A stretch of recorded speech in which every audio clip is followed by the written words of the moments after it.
This is how you can get your dog comfortable with putting their head through the harness using free shaping. Free shaping is when you break a behavior down into many small steps and mark behaviors that progressively get closer to the behavior you want.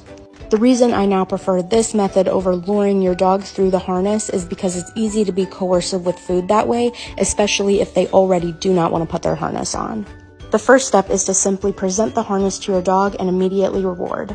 This is very important because you want your dog to have positive associations with you bringing out the harness. Then the next step is letting your dog investigate the harness once you've presented it. And then obviously clicking and feeding for your dog choosing to investigate. Now I'm clicking and feeding for him putting his nose anywhere near the hole in the harness. And then from then on, I'm clicking and feeding for him inching his whole head through the hole in the harness.